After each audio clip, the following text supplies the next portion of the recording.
ജോഷില, അതായത് ഒരു രാത്രിയിൽ മലയും ഒന്നാകെ വെള്ളവുമൊത്ത് വന്ന് 3 ഗ്രാമങ്ങളെ മൂടിപ്പോവുകയായിരുന്നു.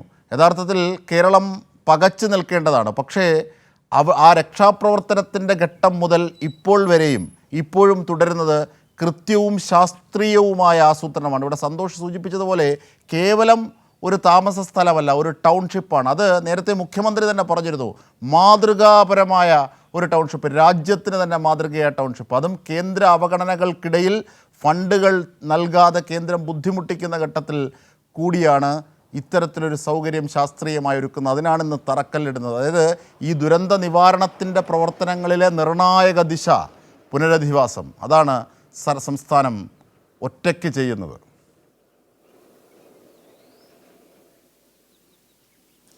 തീർച്ചയായും അജിംഷാദ്, അടിമുടി പുനരുജ്ജീവനം, ഒരു ദുരന്തമുഖത്ത് നിന്നും ആളുകളെ എങ്ങനെ പുനരുജ്ജീവിപ്പിക്കാം എന്നുള്ളത് അടിമുടി പുനരുജ്ജീവനം തന്നെയാണ് സംസ്ഥാന സർക്കാർ ലക്ഷ്യമിടുന്നത് എന്നുള്ളതിൻ്റെ ഏറ്റവും പുതിയ തെളിവാണ് ഈ ടൗൺഷിപ്പിൻ്റെ തറക്കല്ലിടൽ എന്നുള്ളതാണ്. എല്ലാ എതിർപ്പുകളെയും എതിർ ശബ്ദങ്ങളെയും അവഗണിച്ചുകൊണ്ട് മുന്നോട്ട് പോയിക്കൊണ്ടിരിക്കുന്ന ഒരു സർക്കാർ, അത് പ്രതിപക്ഷത്തിൻ്റെ ഭാഗത്തു നിന്ന് മാത്രമല്ല കേന്ദ്ര സർക്കാരിൻ്റെ ഭാഗത്തു നിന്ന് പോലും യാതൊരു അനുകൂല പ്രതികരണം പോലും ഇല്ലാത്ത ഒരു അവസ്ഥയിൽ സർക്കാർ മുന്നോട്ട് പോയിക്കൊണ്ടിരിക്കുന്നു. ഇതൊന്നും തങ്ങളെ ബാധിക്കുന്നതല്ല, തങ്ങൾ ചെയ്യേണ്ട കാര്യങ്ങൾ കൃത്യമായി ചെയ്യും എന്ന് ദുരന്ത ഭൂമിയിൽ അവർ പ്രഖ്യാപിക്കുന്നതിന് പകരം അത് കൃത്യമായും നടപ്പിലാക്കുന്നു എന്നുള്ളതാണ് സംസ്ഥാന സർക്കാർ മുന്നോട്ട് വെക്കുന്ന ഒരു നയം എന്നുള്ളത്. അതിൻ്റെ ഏറ്റവും ഒടുവിലത്തെ ഉദാഹരണമാണ് ടൗൺഷിപ്പിന് തറക്കല്ലിടുന്നത്. എൽസ്റ്റൺ എസ്റ്റേറ്റിലടക്കം ഉണ്ടായ പ്രതിബന്ധങ്ങൾ കേസിന് പോകുന്നു. ആ കേസ് ഈ തറക്കല്ലിടലിന് തൊട്ടു മുൻപ് തന്നെ ഹൈക്കോടതിയിൽ അനുകൂല വിധി തേടുന്നു. 28 കോടി രൂപ കെട്ടിവെക്കുന്നു. ഇത്തരത്തിൽ എൽസ്റ്റൺ എസ്റ്റേറ്റിൽ തറക്കല്ലിടൽ കർമ്മം നടക്കാൻ പോകുന്നു. അതുമാത്രമല്ല, എൽസ്റ്റൺ എസ്റ്റേറ്റിലെ തൊഴിലാളികളെ വെച്ചുകൊണ്ടായിരുന്നു പിന്നീട് പ്രതിപക്ഷം മുന്നോട്ട് വന്നത്. അവർക്ക് ആനുകൂല്യങ്ങൾ നൽകാതെ മാനേജ്മെന്റ് പിരിച്ചുവിടുന്നു എന്നുള്ളത്. എന്നാൽ ഇന്നലെ ചേർന്ന യോഗത്തോടുകൂടി തൊഴിൽ വകുപ്പ് മന്ത്രിയുടെ നിർദ്ദേശപ്രകാരം, വി ശിവൻകുട്ടിയുടെ നിർദ്ദേശപ്രകാരം വിളിച്ചു ചേർത്ത യോഗത്തിൽ വെച്ച് അതിനും ഒരു അനുകൂല തീരുമാനമുണ്ടാകുന്നു. ഒരു തൊഴിലാളിയെയും ഞങ്ങൾ കൈവിടില്ല, എല്ലാ തൊഴിലാളിയെയും ഒരുപോലെ നെഞ്ചോട് കൂട്ടിച്ചേർക്കുന്ന സർക്കാരാണ് എന്ന് തെളിയിച്ചുകൊണ്ട് ഇന്നലെ 6 കോടി രൂപ അവർക്കായി മാറ്റിവെക്കാൻ മാനേജ്മെന്റിനോട് ആവശ്യപ്പെടുന്നു.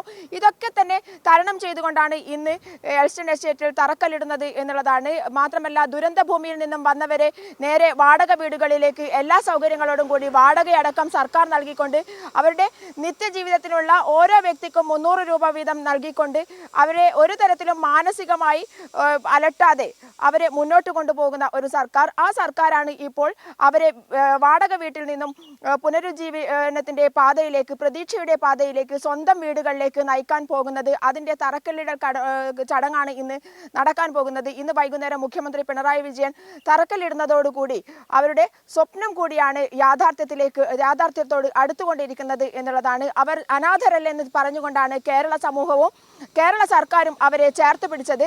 ആ ചേർത്ത് പിടിക്കലിന്റെ ഒരു പുതിയ ഘട്ടത്തിലേക്ക് കടക്കുകയാണ്. അതുകൊണ്ട് തന്നെ ഞങ്ങൾ നേരത്തെ സംസാരിച്ച മുണ്ടക്കയിലെയും ചൂരൽമലയിലെയും ദുരിതബാധിതർ അവർ ഏറെ സന്തോഷിക്കുന്ന ദിവസമാണെന്ന് ഞങ്ങളോട് സംസാരിച്ച മുഹമ്മദ് സലാം ഞങ്ങളോട് പറഞ്ഞ ഒരു കാര്യമുണ്ട്. ഞാനിന്ന് രാവിലെ ഉമ്മയുടെ ഖബറിടത്തിൽ പോയിട്ടാണ് വരുന്നത്.